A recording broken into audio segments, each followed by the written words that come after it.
Pharmaceutical market basically is a science and arts of exploring and creating delivery value to satisfy the need of target market at a profit marketing, identifying useful needs and desires. Yes, so that defines the measure and quality. Quantify the size and identify the market. Quantify करने size को identify करने market को and profit potential, and it pinpoints the segment of the company is that is capable to serve the best and designs. ठीक है. Father of the modern market is Philip Kotler. ठीक है. Scope of marketing क्या है कि basically marketing combines range of favourable based on the audience, media, platform and businesses and all. ठीक है. ऐसा स्कोप क्या है marketing? Product development and innovation, regulation and ethical consideration, market segmentation and targeting, remote communication and distribution access होना चाहिए, branding, building and loyalty and pricing detail, और ये नीचे एडवर्टीजमेंट होना चाहिए. मार्केट में बेसिकली क्या था, फोर पीस से प्रेजेंट होता है. P's for product, pricing, place and promotion. ठीक है. अब हम लोग मार्केट और उसके सेलिंग के बीच में डिफरेंस पढ़ेंगे. बेसिकली मार्केट क्या होता है, बिजनेस फिलोसफी पे बेस होता है, बस सेलिंग क्या होता है रूटीन डे टू डे के बेसिस होता है. ठीक है. मार्केट बेसिकली कस्टमर के नीड्स पे फोकस करता है, सेटिस्फैक्शन पे, बट सेलिंग क्या होता है प्रोडक्ट्स की सेल पे बेसिकली और सेल वॉल्यूम पे फोकस करता है.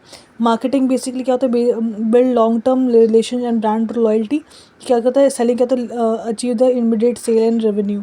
मार्केटिंग बेसिकली प्रोएक्टिव अप्रोच होता है, identify and meeting the customers needs, protect the research and innovation. Reactive approach क्या होता है, सेलिंग रिएक्टिव अप्रोच होता है क्योंकि उसमें परसुइंग द कस्टमर को परस्यू करता है to purchase the product, existing product. Market basically broad term होता है, बट ये शॉर्ट नैरो टर्म होता है बिकॉज ये primary involves in direct interaction with the customer. और ये ब्रॉड टर्म इसलिए होता है क्योंकि उसके अंदर income passing the promotion, pricing, distribution सब कुछ देखा जाता है मार्केटिंग के अंदर. इसके बाद फिर हम लोग देखेंगे टाइम भी लॉन्ग टर्म होता है मार्केटिंग का, बट ये शॉर्ट टर्म प्रैक्टिस होती है. उसके बाद टैक्टिक होती है. और ओरिएंटेशन देखें कि मार्केट का क्या होता है, कस्टमर ओरिएंटेड होता है, सेलर ओरिएंटेड होता है सेलिंग. और क्या होता है टूल्स, क्या होता है advertising, content marketing, social media, subject related issue. And selling में क्या होता है पर्सनल सेलिंग, सेल्स एंड ये फीडबैक. क्या होता है मार्केटिंग में हम लोग out of many mass communication and all. Selling में क्या होता है basically one two one communication होता है. Examples of marketing is basically complete development, marketing, research and development, product and address. और सेलिंग में क्या होता है basically sales person convincing the customer to buy the product. और इसमें basically marketing basically begin before the production से भी पहले बिगन हो जाता है, बट सेलिंग प्रोडक्शन के बाद ही होता है.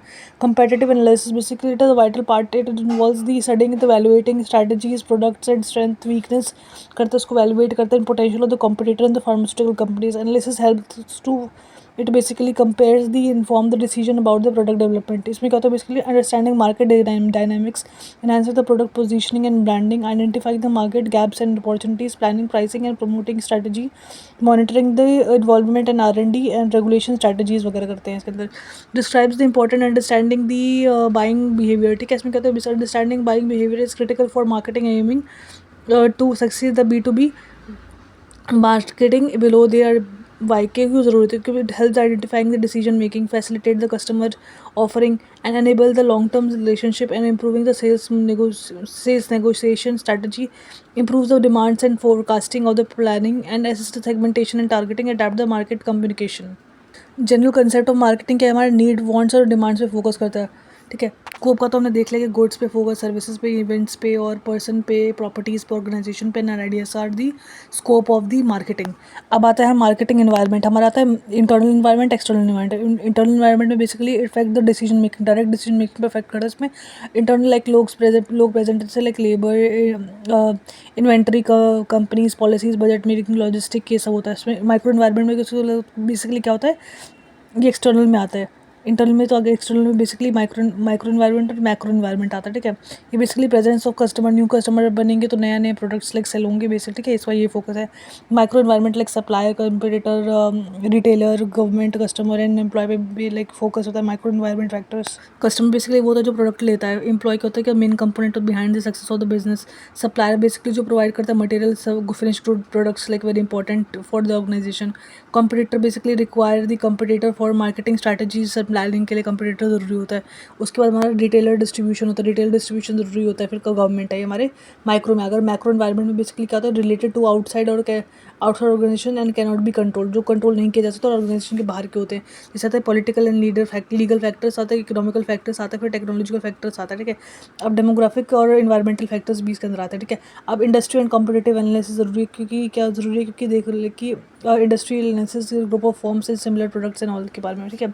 अब एक्सप्लोर्ड द 5 forces में आता है न्यू मटेरियल एंट्रेंट्स, बेसिकली जो एंट्री इसमें क्या होता है the threat of new entrants, अगर न्यू मटेरियल एंटर वगैरह कर दिया लाइक इजी और बिहेव बैरियर और जोग्राफिकल फैक्टर्स और रूट ऑफ मार्केटिंग बेसिकली हो जाता है।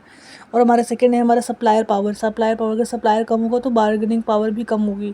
तो ब्रांड रेपुटेशन, इसमें क्या होता है बेसिकली सप्लाई पावर में क्या होता है brand reputation, geographical coverage, product services and relationship with the customer. Buyers power आता है बेसिकली अगर प्रोडक्ट की क्वालिटी ज़्यादा अच्छी होगी तो बार्गेनिंग कम होगी, क्वालिटी अगर ज़्यादा होगी तो बार्गेनिंग कम होगी। फिर और हमारा कॉम्पिटेटिव राइवरी, अगर कंपटीशन ज़्यादा होगा तो प्रॉफिट का देन शेयर ज़्यादा होगा। अगर कंपनी का लोग बेसिकली प्रॉफिट अगर ज़्यादा होगा तो उसका ना शेयर जो हम लोग करते हैं ना बाइंग वो ज़्यादा होगा। और कॉम्पिटेटिव राइवरी में तो number and size of the firms, fixed versus variable cost, product services and product and technology, basic product and technological development substitute. अगर क्या होता है अगर प्राइसिंग ज़्यादा होती है अदर प्रोडक्ट्स की तो स्टॉप हो जाता है। अगर ज़्यादा प्रोडक्ट की लाइक बहुत सारी चीज़ें आ रखी है तो उसकी प्राइसिंग ऑलरेडी ज़्यादा है तो हम लोग क्या करेंगे स्टॉप कर देंगे इसको, कम कर लाइक क्या होगा कि इससे ना वैल्यू कम हो जाएगी उस प्रोडक्ट की। तो फिर हम लोग ना क्या करेंगे इसको स्टॉप कैसे करेंगे, बस यूनिक फीचर्स हम लोग उसके अंदर ले आएंगे। अब कॉम्पिटेटिव एनालिसिस में बेसिकली क्या होता है basically consider the market and plans to complete the competitive analysis, grind instruments and organizing the primary competitor. इसमें क्या होता है basically listing by marketing, share ranking and current companies, product selling, segmentation, target होता है segmentation देखना होता है, स्वॉट analysis करना होता है, पोटेंशियल कॉम्पिटिटर ये देखना होता है। इसमें होता है आइडेंटिफाइंग द कॉम्पिटिटर करते हैं, फिर accessing the competitive object strategy, strength and weakening reaction patient, selecting and competitor to attach and avoid, स्वॉट एनालिसिस करते हैं। फिर macro environment analysis of consumer buyer behaviour. अगर क्या होता है कि हम लोग क्या होता है कंज्यूमर पहले ना इन्फॉर्मेशन गैदर कर लेता है, इन्फॉर्मेशन गैदर करने के बाद ना वो ना एनालिसिस करता है कि किसके लिए बेटर है, क्या है, मेरे लिए सही नहीं है। फिर क्या होता है सेल्स वो क्या होता है बेसिकली कंज्यूमर सेलेक्ट करता है कि ऑनलाइन लेना ऑफलाइन लेना सेलेक्ट करना है कि कहाँ प्राइस अगर सही है, उसका फिर यूज़ कर लेता है। उसके बाद ना प्रोडक्ट को खरीदता है, खरीद करने के बाद क्या होता है वो प्रोडक्ट की पोस्ट परचेज वैल्यूएशन करता है, फिर बेसिकली यूज़ करके डिस्पोज कर देता है। अब basically analysis of customer consumer buying process, basically problem recognition होता है, इन्फॉर्मेशन रिसर्च होता है, valuation, alternative purchase decision and purchase कर देता है। कंज्यूमर बाइंग बिहेवियर टाइप्स के अगर routine response, consumer buying behaviour के टाइप्स क्या है बेसिकली रूटीन रिस्पॉन्स, इसमें होता है require very little research, like अगर जो रूटीन में ले रहे हैं बहुत फ्रीक्वेंट से दूध वगैरह ले रहे हैं तो रूटीन में ले रहे हैं। लिमिटेड डिसीजन मेकिंग, बेसिकली अगर लिमिटेड डिसीजन लाइक जैसे क्लोथ ले लेते हैं तो उसमें हम लोग ज़्यादातर ये देखते हैं कौन सा ब्रांड, उसमें जिसलिए कोई सा भी कपड़ा मिल गया तो उसके अंदर हमें उसकी क्वालिटी वगैरह देखते हैं कि हाँ अच्छी है तो ले लेते हैं, तो इतना ज़्यादा सोचते नहीं हम लोग। सबसे ज़्यादा एक्सटेंसिव डिसीजन मेकिंग, इसमें क्या होता है बेसिकली हाई हमारा हमारा पैसा लगता है इसके अंदर, इन्वेस्टमेंट लगता है तो उसमें बहुत टाइम लगता है, एक्सपेंसिव होता है, तो लॉट ऑफ रिसर्च वगैरह लगती है। तो उसके अंदर जैसे buying car, jewelleries and purchase home ये सब के बारे में एक्सपेंसिव डिसीजन में आता है। लिमिटेड डिसीजन मतलब क्लोथ आता है, रूटीन वाले में मिल्क वगैरह आता है, ठीक है। अब डिसीजन बाइंग में क्या होता है बेसिकली खरीदना है तो हम अगर हाँ या फिर ना वाला सीन होता है, ठीक है। इसके अंदर डिज़ायर बाइंग में, ठीक है। अब इसका होता है category for that affects the consumer buying भी डिसीजन, ठीक है। कैटेगरीज होते हैं basically persons, it depends upon the persons like age group, personality वगैरह। साइकोलॉजिकल फैक्टर्स भी बेसिकली अफेक्ट करते हैं consumer buying decision, like motive क्या होता है, उसका एबिलिटी क्या है, एटीट्यूड क्या है, लाइफस्टाइल क्या है। Social factors basically social factors like age group, social media, family group वगैरह, उसमें कौन क्या ले रहा है तो उससे भी अफेक्ट करते हैं कि हम क्या बाई करना चाहते हैं। इंडस्ट्रियल बाइंग बिहेवियर बेसिकली क्या होता है industrial organization purchase several goods and services, understand the consumer desire and take it into the currency concerned with the successful supplier. Industrial buying behavior basically क्या होता है Kotler ने बताया था कि कॉम्प्लेक्स बाइंग बायर डिसीजन